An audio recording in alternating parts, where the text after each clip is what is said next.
Bonjour à tous et bienvenue sur la chaîne Wrestling Love. On se retrouve aujourd'hui pour une toute nouvelle vidéo. Alors nous allons parler dans cette vidéo d'une fédération dont on n'a jamais parlé sur cette chaîne. On va parler de la PWA Black Label. On va faire la review de leur dernier show. Alors c'était le show PWA Black Label Rookies Rules Coaches Rule. Alors pour vous expliquer un peu. Alors la PWA Black Label c'est une fédération australienne, donc une des deux plus grosses fédérations australiennes avec la MCW, donc la Melbourne City Wrestling. La PWA Black Label a été créée en 2007 à Sydney. Alors, si je fais cette review, alors je vais vous dire honnêtement, je m'intéresse de plus en plus en ce moment au catch australien. Alors, j'avais commencé à regarder depuis déjà octobre 2020, on va dire, une fédération qui s'appelle la Suplex, qui diffuse des shows en Australie notamment. Des fois, même ils diffusent des shows dans des garages. Enfin, voilà, c'est vraiment pas du tout connu. Voilà, la Suplex que je vais commencer à regarder.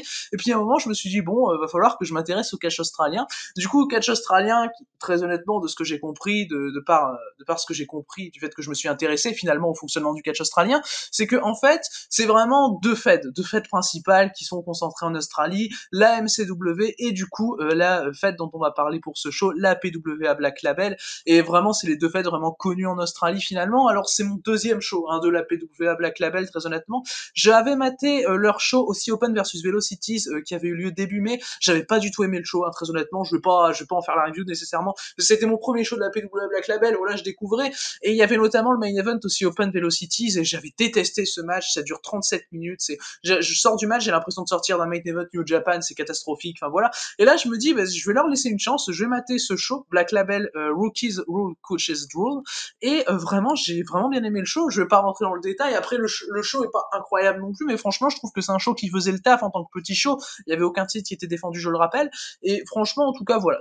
Du coup, si ça vous intéresse que je commence à parler de catch australien un peu sur la chaîne, n'hésitez pas à me le dire dans les commentaires, parce que c'est quelque chose sur lequel je suis en train de m'intéresser, donc j'essaye d'en mater un peu partout, voilà. Même si pour l'instant, évidemment, j'ai pas une vision complète, ça fait très peu de temps finalement que je commence à m'y intéresser. Vous voyez par exemple la MCW, j'ai maté qu'un seul show que j'avais loué pour 3€ sur Vimeo, enfin voilà, je veux dire voilà, je suis pas encore je suis vraiment connaisseur en la matière, mais j'essaye un peu petit à petit, vu que c'est un sujet qui m'intéresse. Du coup voilà pour un peu la présentation de ce dont je vais parler.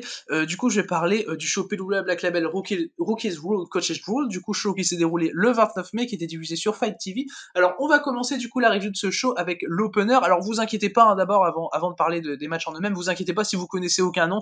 Moi je connaissais très peu de noms sur cette carte, vous inquiétez pas. Du coup l'opener c'était Carter Dreams, Daza et Headhunter Ring qui affrontaient Ben Braxton, Rita Stone et Shai Cassidy dans un six-man. Alors vraiment le match est pas mauvais. Très honnêtement le match est pas mauvais. Après c'est vraiment un opener où ils vont vraiment en trop faire. Ça me fait penser un peu à un opener finalement un peu GC, vous voyez. Un peu par exemple on avait eu lors du dernier show GC, le show Draft Day, on avait eu Jimmy Lloyd contre Jack Cartwheel en opener. Vraiment ils en avaient trop fait. Et j'avais mis 2,75. Là également j'ai mis 2,75 pour le coup, parce que vraiment je trouve que bon, ça dure le fait que ça dure 10 minutes, il y a pas de problème, mais c'est vraiment le match qui est vraiment trop soutenu vraiment pour un opener. Je trouve qu'il y a vraiment pas besoin de faire ça et c'était quand même assez inutile par moment. Enfin voilà, mais c'est vraiment la chose qui m'a dérangé principalement dans cet opener. Après des sinon, pour être honnête, j'en connaissais aucun. Il y a personne qui est particulièrement ressorti du lot à mon sens. Après c'est peut-être du fait que j'aime pas le match en général. Enfin après j'aime pas, c'est un grand mot. J'ai quand même mis 2,75, ça passe score. Franchement ça va. C'est pas ce qui se fait de mieux pour entrer dans un show. Très honnêtement, moi je peux pas entrer dans un show avec ce genre de match. Vraiment, moi il me faut un opener bien construit, très très petit, très soft, un peu dans le style des openers d'All Japan finalement, avec des catcheurs comme Akira Francesco, tout ça. Mais ce genre d'opener là, personnellement, moi je peux pas trop rentrer dans les shows avec ça. Mais du coup voilà, j'ai mis 2,75 à ce match, mais vous inquiétez pas. Enfin voilà, le show en général est pas, mes notes sont pas mes notes sont pas folles, très honnêtement. Ma meilleure note c'est 3,25. Je l'ai mis plusieurs fois, rassurez-vous, mais c'est vraiment des bons 3,25. Après pour moi il y a les 3,25 que je mets vraiment en mode ouais j'aime beaucoup le match. Enfin je mets 3,25. Enfin le 3,25 c'est pas une note dure pour moi, je vais pas vous mentir. Mais du coup voilà pour cet opener donc qui a été remporté par Carter Dreams, Daza et Headhunter Rig en 10 minutes.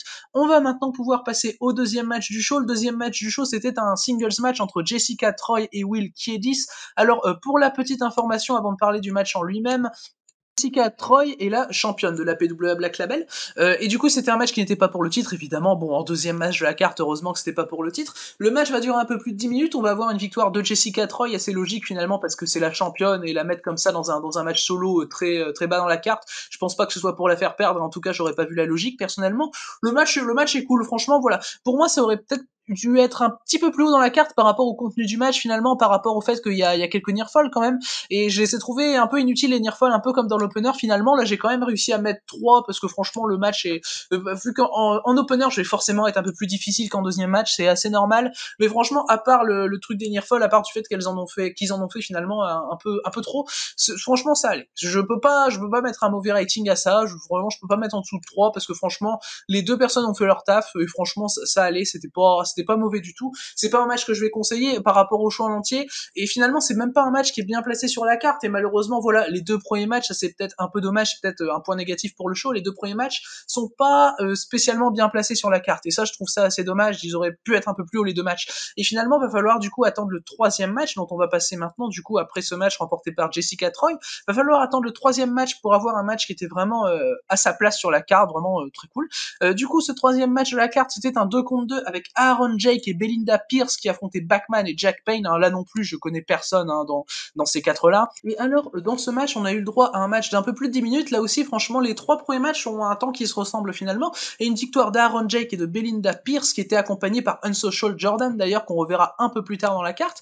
Alors vraiment le match c'est un bon match par équipe, vraiment c'est un bon match par équipe, et pour moi comme je l'ai dit du coup le premier match du show qui est vraiment placé là où il devrait être. Et du coup comme je l'ai dit franchement je les connais pas les quatre workers du match, mais personne n'a été mauvais, franchement j'ai bien aimé les quatre personnes sur le match. J'aime particulièrement l'équipe Bachman et Jack Payne, bon même si c'est l'équipe qui a perdu, je trouve que peut-être ils sont ressortis un peu plus que les autres, mais voilà, il y avait personne de mauvais, franchement c'était un bon petit match par équipe là pour vraiment, franchement il est bien placé sur la carte, j'ai rien à dire, franchement les quatre personnes ont fait le taf, le match en lui-même fait le taf, il y a pas de choses inutiles vraiment, le match est assez bien construit sans, enfin voilà, c'est pas exceptionnel mais c'est vraiment très propre, et du coup voilà, moi personnellement j'ai du coup mis la note de 3,25 et c'est personnellement mon troisième match préféré du show.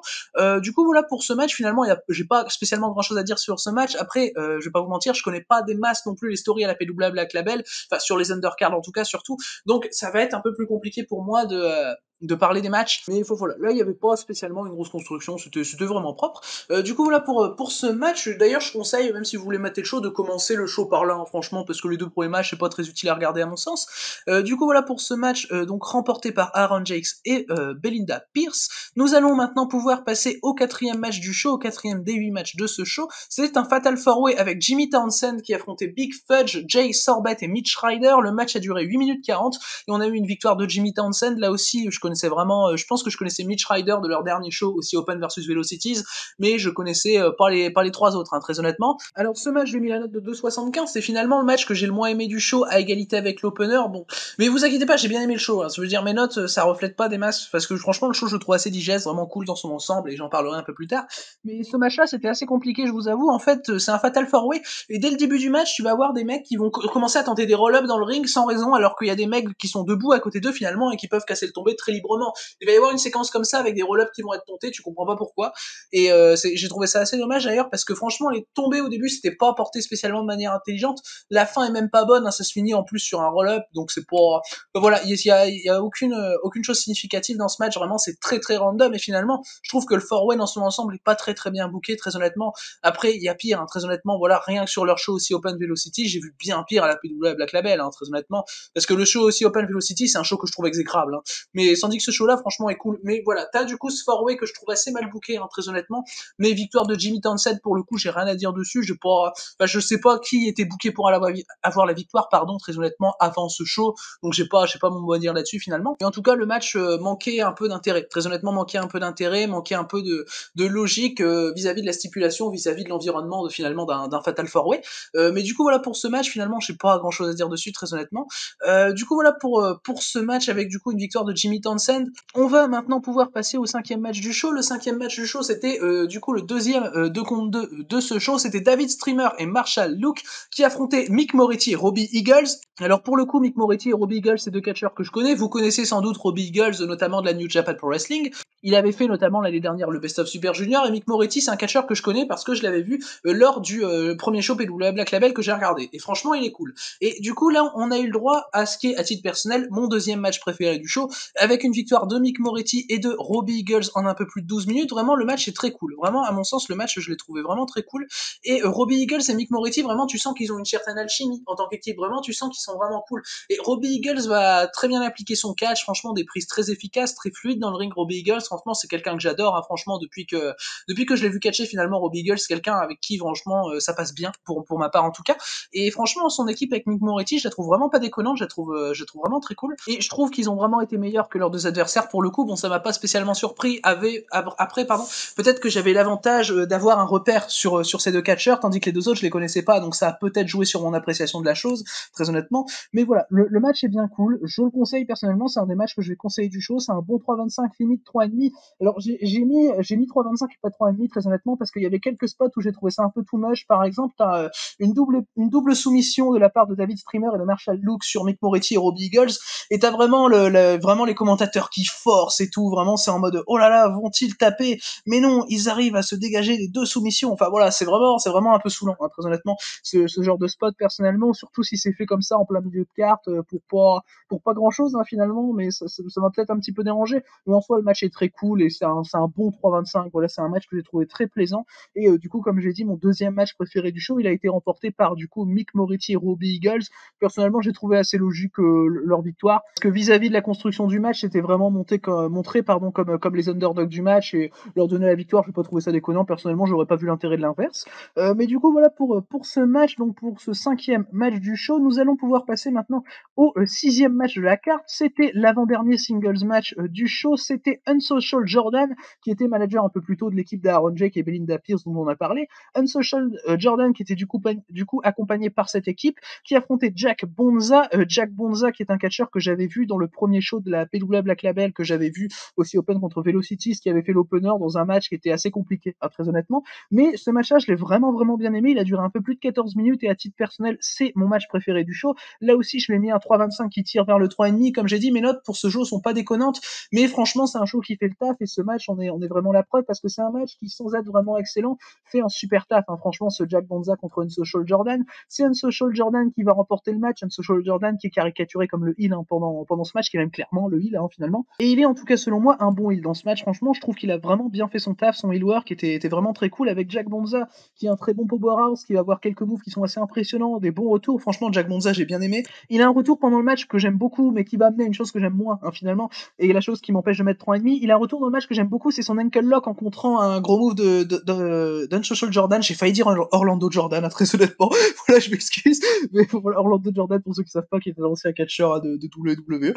Mais du coup, voilà, franchement, Unsocial Jordan a été cool, et du coup, ce compte sur l'ankle lock qui est vraiment très cool. Le spot va durer même assez longtemps. Unsocial Jordan va réussir à attraper les cordes, et Jack Bonza va reculer la soumission pour mettre encore plus de danger sur le match pour Unsocial Jordan. Et du coup, ceci va amener du coup alors tout d'abord, Unsocial Jordan va bien scelle la jambe vraiment sur l'apron, vraiment il va se tordre de douleur et tout, et d'un seul coup à l'extérieur du ring, tu sais pas pourquoi, il revient sur un Shining Wizard, il utilise sa jambe qui est du coup censée être blessée, vraiment, surtout que juste avant il scelle vraiment comme un porc, il scelle à fond, et du coup tu te rends compte qu'en fait il fait un Shining Wizard tranquillou. Enfin voilà, ça n'a aucun sens le selling d'Unsocial Jordan pour le coup, et c'est ça qui m'a empêché de mettre 3,5.